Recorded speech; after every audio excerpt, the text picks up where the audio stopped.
안녕하십니까. 오늘은 12장 재난 안전에 대한 파트를 살펴보도록 하겠습니다. 영유아를 각종 재난, 사고로부터 보호하는 것은 국가의 미래를 위해 매우 중요한 일이죠.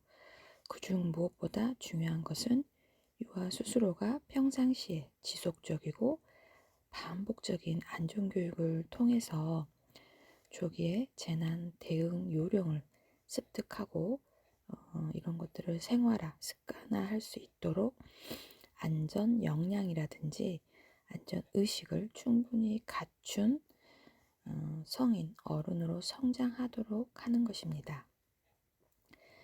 12장에서는 지진, 미세먼지, 태풍, 그다음에 폭염, 이런 재난 안전에 따른 교육 목표, 교육 내용, 교육 활동의 실제를 통해서 우리 아이들이 어떻게 대피해야 하는지에 대한 대피 요령들을 구체적으로 살펴보도록 하겠습니다.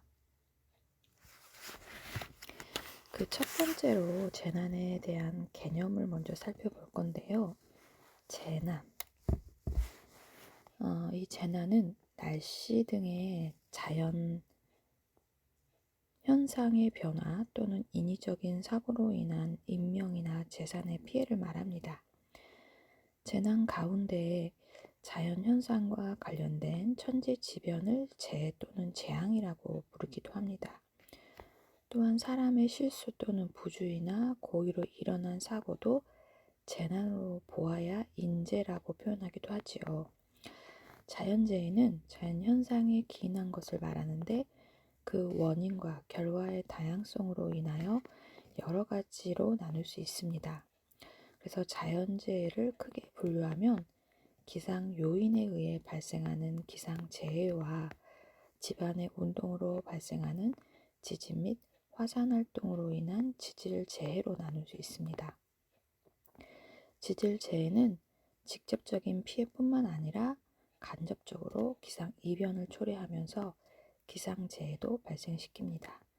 자연재해는 인위적으로 완전히 근절시킬 수 없는 불가항력적인 요소를 지니고 있고요. 그렇지만 자연재해를 초래하는 어느 정도의 크기, 외력을 고려한다면 시설물의 설계라든지 시공, 방어, 시설물의 구축, 재해 발생의 사전 예측에 따른 예방 조치, 재해 발생 시에 신속한 복구 대책 수립 등 재해를 막거나 최소화할 수 있을 것입니다. 인위재해는 인간의 부주의로 발생하는 사고성 재해와 고의적으로 자행되는 범죄성 재해, 그리고 산업의 발달에 따라 부수되는 공해, 피해 이런 것들로 비롯한 여러 가지의 재난을 총칭합니다. 인간의 부주의, 기술상의 하자로 인하여 발생하는 재해는 인간의 고의나 과실이 개입되어 야기되는 것으로 교통사고, 위험물 폭발, 원자력 발전소의 방사능 누출 사고 같은 것들, 이런 것들이 이제 인간의 부주의, 기술상의 하자라고 볼 수 있습니다. 또한 산업 발달에 수반되는 필연적으로 겪어야 하는 재해들을 기술과 산업의 발달을 추구하고 이로 인한 부작용을 감내해야 하는 것을 불가피한 것으로 핵발전소, 화학공장의 가동, 농약의 개발 과정, 자연적으로 나타나는 오염과 자연 파괴, 생태계 파괴 등을 말합니다. 재난 대비란 각종 재난을 예방, 대비, 대응, 복구하기 위하여 행하는 모든 활동을 말합니다. 재난 대비의 가장 기본적인 원칙은 자연재해나 인적재해로 인한 피해, 즉 생명이나 재산의 손실을 예방하거나 최소화하는 것을 말합니다. 그렇다면 재난안전교육에 대한 필요성을 들여다보겠습니다. 위험은 발생 후에 잘 대처하는 것보다 사전에 예방하는 것이 더 중요합니다. 그러나 인위적으로 피할 수 없이 발생하는 자연재해나 다양한 유형의 인적재해가 발생했을 때 어떻게 대응하고 복구할 것인지에 대한 철저한 위험 대비 계획을 수립하여서 체계적이고 반복적인 훈련과 교육을 통하여 조직 학습이 잘 이루어져야 사전에 사고 예방할 수 있고 또 사고 발생 시에도 피해를 최소로 경감시킬 수 있습니다. 최근 들어 세계 각국의 자연재난 및 인적 재난의 빈번한 발생과 피해 규모의 대형화로 인한 손실액과 인명피해는 천문학적 숫자로 커져가고 있습니다. 따라서 재난에 대한 기본적인 지식과 영유아가 자신을 보호하는 안전 지식, 기술, 태도라는 부분에 대해서 이제 여러 가지 기능, 안전에 대한 기능, 안전 지식에 대한 태도 이런 것들을 익히도록 하는 재난에 대비한 안전교육이 절실하다고 할 수 있습니다. 재난 안전교육의 내용에 대한 파트를 살펴보면 영유아를 위한 자연재해 안전교육은 영유아에게 지진, 미세먼지, 태풍, 폭염 등과 같은 재난 상황에서 스스로 안전하게 행동할 수 있는 기본 지식과 기능, 그에 따른 안전한 태도, 자연재해를 대비하는 생활 습관을 기를 수 있도록 하는 내용으로 구성됩니다. 지진은 한자어로 땅지와 흔들릴 진이 합쳐진 말로써 지진 내부의 에너지가 한 곳에 집중되어 있다가 한순간 밖으로 나오면서 이제 땅이 흔들리는 현상을 말합니다. 지진의 규모는 지진 자체가 갖는 에너지의 크기인데요. 지진파가 관측된 어느 곳에서 계산하더라도 규모는 동일합니다. 그러나 이제 진도는 지진파가 전달된 지점마다 다르게 표현되고요. 큰 지진이라도 아주 멀리서 관측이 되면 그 영향이 작아져 진도도 작아지고 같은 지역에서도 집안 조건이나 건물 상태 등에 따라서 진도가 달라집니다. 지진이 일어나면 바다에서는 해일이 일게 되는데 이는 바닷속 땅이 움직이면서 발생하는 것입니다. 바닷속이 움직이면 바닷물이 출렁이고 육지까지 전파되어서 해안가에서 해일이 발생하는데요. 이를 지진 해일이라고 합니다. 대표적인 예로 가까운 일본에서 발생한 쓰나미가 예로 들을 수 있습니다.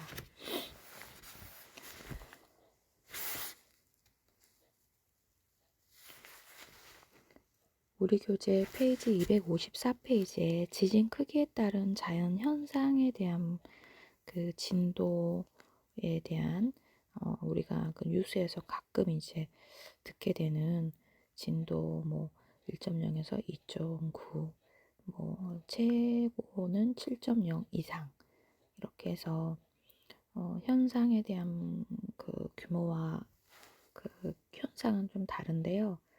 1.0에서 2.9는 특별히 좋은 상태에서 극소수의 사람만이 느낀다. 그리고 7.0의 이상에 해당될 때는 대부분의 건축물이 기초와 함께 부서짐. 어마어마한데요. 지표면에 심한 균열이 생김, 철로가 희고 산사태가 발생함, 남아있는 건축물이 거의 없고 지표면에 광범위한 균열이 생김, 전반적인 파괴 상황, 지표면에 파동이 보임. 좀 자연재해가 너무 무섭게 생각을 한 번씩 하는데 눈으로 또 글로 된 것을 접하니까 또 새삼 자연의 위대함, 무서움 이런 우리가 자연을 왜 보호해야 되는지에 대한 새삼 또 느껴지는 부분이기도 합니다. 그래서 지진에 대해서 그 교육 내용은 장소에 따른 지진 발생 시의 안전한 행동 요령에 대해 알아보고 대처할 수 있는 태도를 기릅니다. 천장이나 위에서 떨어지는 물체들로 인해 다치지 않도록 탁자나 책상 밑으로 몸을 피해 스스로 보호할 수 있어야 합니다. 깨진 조각이나 떨어진 물체의 파편들로 인하여 다칠 수 있으므로 반드시 신발을 신고 움직여야 함을 알고 실천해야 합니다. 지진으로 인한 건물 붕괴에 대비해 인근 공원이나 광장 등 넓고 안전한 곳으로 대피해야 함을 알고 침착하게 대처할 수 있어야 합니다. 제가 이제 어린이집을 퇴사한 지가 좀 됐는데 근무할 때 한번 지진이 크게 온 적이 있었어요. 그래서 이제 지진 대피도 해야 하는 것이냐 그러면서 이제 행동 요령을 국가에서도 안전기획부에서도 만들어 주시고 막 그랬는데 현장의 어린이집 원장님들끼리는 그 아이들의 그 지진을 대피할 때 쓸 수 있는 그 모자를 대량으로 공동 구매를 하자 막 그런 얘기가 있었는데 생각보다 가격이 너무 비쌌어요. 그래서 그거를 국가에서 지원해주면 안 되냐 막 그런 얘기가 있었는데 요즘 현장의 분위기는 어떤지 잘 모르겠네요. 우리가 대면 수업을 하면 이런 얘기를 함께 공유해도 좋은데 제가 현장을 떠나온 지가 벌써 이제 3, 4년이 되다 보니까 현장에서 지진 대피에 대한 이제 국가의 지원은 어떤지 그런 부분을 좀 공유하고 싶습니다. 그래서 지진 발생 시 상황별 행동 요령 그래서 256페이지에 지진 발생 시에서 이제 지진으로 흔들릴 때 이제 지진으로 흔들리는 동안은 탁자 아래로 들어가 몸을 보호하고 탁자 자리를 꼭 잡는다. 또 흔들림이 멈췄을 때는 흔들림이 멈추면 전기와 가스를 차단하고 문을 열어 출구를 확보한다. 건물 밖으로 나갈 때는 건물 밖으로 나갈 때 계단을 이용하여 신속하게 이동한다. 엘리베이터 사용 금지. 건물 밖으로 나왔을 때는 건물 밖에서는 가방이나 손으로 머리를 보호하며 건물과 거리를 두고 주위를 살피며 대피한다. 대피 장소를 찾을 때는 떨어지는 물건에 유의하여 신속하게 운동장이나 공원 등 넓은 공간으로 대피한다. 차량 이용을 금지한다고 써 있고요. 빨간 글씨로 아주 크게. 대피 장소에 도착한 후에는 라디오, 공공기관의 안내 방송 등 올바른 정보에 따라 행동한다. 이렇게 되어 있습니다. 지진 발생 시 상황별 행동 요령이었고 이제 지진 발생 시 장소별 행동 요령이 있는데요. 집 안에 있을 경우, 집 밖에 있을 경우, 엘리베이터에 있을 경우, 학교에 있을 경우, 백화점, 마트에 있을 경우, 극장, 경기장 등에 있을 경우, 전철을 타고 있을 경우, 운전을 하고 있을 경우, 산이나 바다에 있을 경우 이렇게 각 장소별로 이제 행동 요령들이 있는데 한번 들려드릴게요. 집 안에 있을 경우는 탁자 아래로 들어가 몸을 보호한다. 흔들림이 멈추면 전기와 가스를 차단하고 문을 열어 출구를 확보한 후 밖으로 나간다. 집 밖에 있을 경우 떨어지는 물건에 대비하여 가방이나 손으로 머리를 보호하며 건물과 거리를 두고 운동장이나 공원 등 넓은 공간으로 대피한다. 엘리베이터에 있을 경우 모든 층의 버튼을 눌러 가장 먼저 열리는 층에서 내린 후 계단을 이용한다. 지진 시 엘리베이터를 타면 안 됩니다. 라고 빨간 글씨로 써져 있어요. 학교에 있을 경우 책상 아래로 들어가 책상 다리를 꼭 잡는다. 흔들림이 멈추면 질서를 지키며 운동장으로 대피한다. 저는 어린이집에서 이제 그 유아들은 책상 아래로 숨으라고 하는데 영화반 교실은 책상이 그렇게 높은 곳들이 없잖아요. 그래서 영아들한테는 어디로 숨으라고 해야 될까? 이런 부분을 좀 찾아봤더니 큰 기둥, 문 옆 이렇게 좀 안내되어 있는 책이 있었는데 여러분이 또 혹시 이 파트를 발표하시는 선생님이 계시면 함께 공유를 좀 해주셨으면 좋겠습니다. 진열장에 떨어지는 물건, 그 백화점 마트에 있을 경우는 진열장에 떨어지는 물건으로부터 몸을 보호하고 계단이나 기둥 근처로 가서 있는다. 흔들림이 멈추면 밖으로 대피합니다. 극장, 경기장 등에 있을 경우 흔들림이 멈출 때까지 가방 등 소지품을 몸으로 보호하고 자리에 있다가 안내에 따라 침착하게 대피한다. 전철을 타고 있을 경우 손잡이나 기둥을 잡아 넘어지지 않도록 하고 전철이 멈추면 안내에 따라 행동한다. 운전을 하고 있을 경우 비상등을 켜고 서서히 속도를 줄여 도로 오른쪽에 차를 세우고 라디오의 정보를 잘 들으면서 키를 꽂아두고 대피한다. 산이나 바다에 있을 경우 산사태, 절벽 붕괴에 주의하고 안전한 곳으로 대피한다. 해안에서 지질해일특보가 발생되면 높은 곳으로 이동한다. 국민재난안전포털 안내도우미 재난안전정보 자료실에 지진 발생 시 장소별 행동 요령에서 이 자료들을 다 가져온 내용들이 우리 교재 257페이지에 수록이 되어 있습니다. 어린이집 지진 발생 시에 대응 순서가 있는데요. 엎드리고, 가리고, 붙잡고, 책상 밑으로 엎드리고, 또 머리를 가리고, 이제 책상 다리를 붙잡는다는 이제 안전을 확보하는 단계에 대한 대응 순서가 이렇게 자세하게 잘 나와 있네요. 굉장히 활동안이 잘 돼 있습니다, 여러분.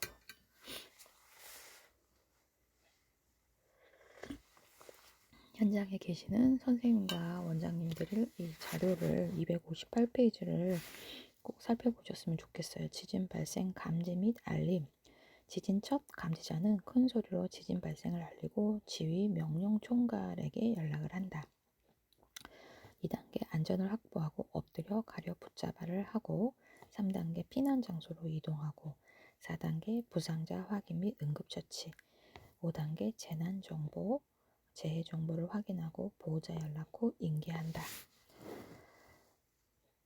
지진 대피 훈련 시나리오에 대한 이제 예시가 훈련 목적은 지진 발생 시 행동 요령을 익히고 안전한 대피 훈련을 통해서 실제 상황에 올바르게 적용할 수 있도록 한다라고 되어 있는데요. 저도 이제 그 소방 대피 훈련도 한 달에 한 번씩 하지만 소방 대피 훈련한 다음 날인가 지진 대피도 한번 해보자라고 이제 선생님들하고 회의를 해서 이제 저희는 한전 안에 건물을 빌려서 이제 상주하고 있는 어린이집이다 보니 이제 어떠한 그 행동 개시를 하면 그런 부분들을 그 담당 부서에다가 알리거든요. 그래서 이제 저희가 소방 대피 훈련하면 그 분전반에서 이제 오셔가지고 재난 경보기도 올려주시고 되게 그런 부분들을 협조적으로 도와주시는데 이제 그 지진 대피 훈련 한다고 보고를 했더니 그 한전 안에도 이제 그 재난 담당자가 오셔가지고 그 정확한 포인트를 짚어주시더라고요. 이게 뭐냐면 한전이 31층 건물로 이제 지어졌어요. 그래서 31층이라는 건 그 건물에 대한 높이가 흔들리거나 넘어졌을 때 그 건물을 피해서 우리가 이제 그 대피를 해야 되는 거잖아요. 그러니까 어디로 쓰러질지에 대한 시나리오를 우리는 잡아야 되는데 그 재난센터 담당자께서 이 밑에는 어마어마한 벙커가 있기 때문에 지진을 했을 피해를 이제 그 대피를 했을 때 그냥 어떠한 약속 장소를 그냥 정하지 마시고 저대로 하셔야 된다고 하면서 그 건물의 높이 다 재시고 그다음에 그 벙커를 피해서 정확하게 어떤 위치로 딱 집어주시더라고요. 그래서 아이들과 약속된 장소는 이 포인트로 하십시오라고 해주시더라고요. 그래서 여러분이 이제 근무하고 일하고 계시는 장소는 어떤 곳인지는 제가 잘 모르지만 우리가 모르는 지하의 벙커들이 생각보다 많이 있더라고요. 그래서 아이들과 대피할 때 이제 넓은 공원, 공터 이렇게 안내가 되고 있지만 공원처럼 생겼지만 그 밑에는 벙커가 있을 수도 있잖아요.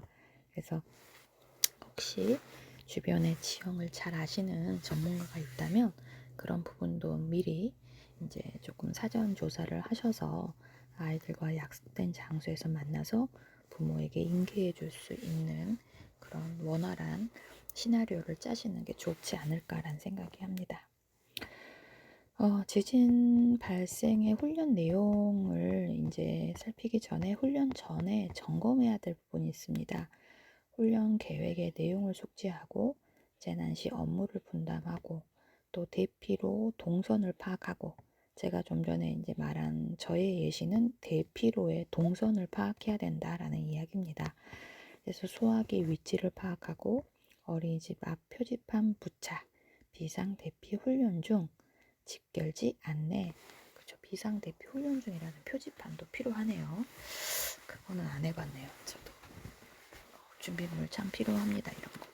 그러니까 무슨 행사가 있거나 우왕좌왕하는 거에 대한 부분으로 안내 문구는 필요할 것 같아요.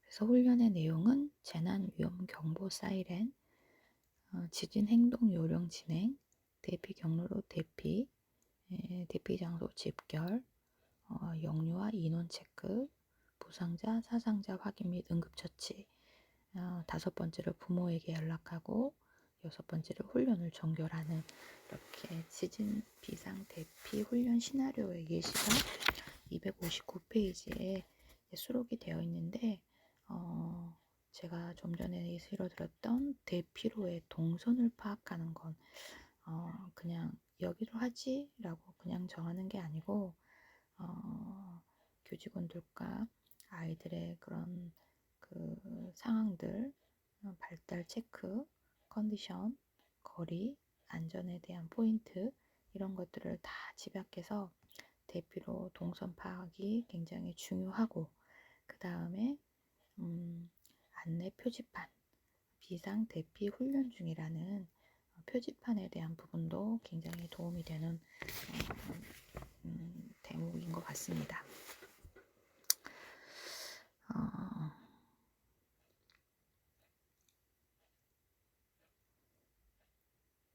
그리고 그 재난에서 지진 파트가 생각보다 굉장히 많은 내용을 수록하고 있는데 재난 대피 시 주의해야 될 상황, 그래서 이제 문이 삐뚤어져 갇힐 수 있으므로 문을 열어서 출구를 확보하고 엘리베이터 탑승을 금지하고 건물 안에 있지 않고 외부로 대피하고 최종 집결 장소는 주변에 기둥이나 건물 등이 없는 넓은 공간이나 또 공터, 공원으로 집결을 하고 실제 지진 상황에서는 경미하더라도 119 혹은 지역 재난안전대책본부, 지자체 등의 상황을 알려라 라고 되어 있습니다.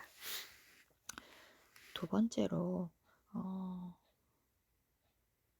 미세먼지에 대한 파트인데요.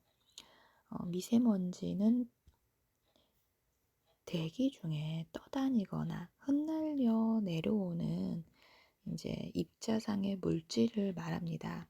그래서 미세먼지는 직경에 따라서 미세먼지, 초미세먼지 등으로 구분을 합니다. 미세먼지의 발생 원인이 있는데요. 이제 우리나라의 국내 원인은 인위적 배출원에서 미세먼지로 직접 배출되거나 대기 중 화학 반응에 의해 2차 생성되어서 또는 자연적으로 발생하는 것을 말합니다.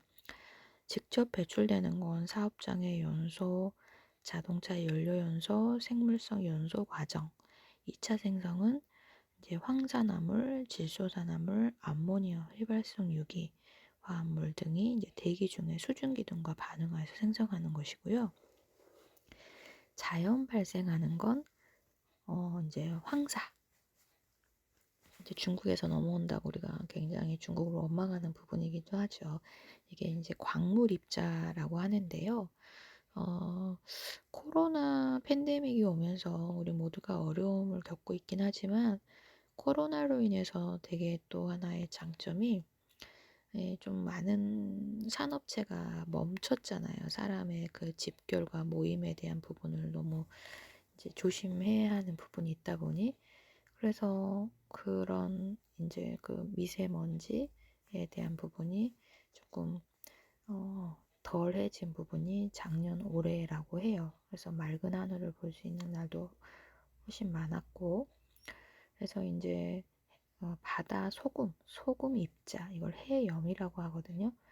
그 다음에 이제 생물성 입자, 꽃가루, 이것을 이제 미세먼지의 발생 원인으로 보고 있습니다.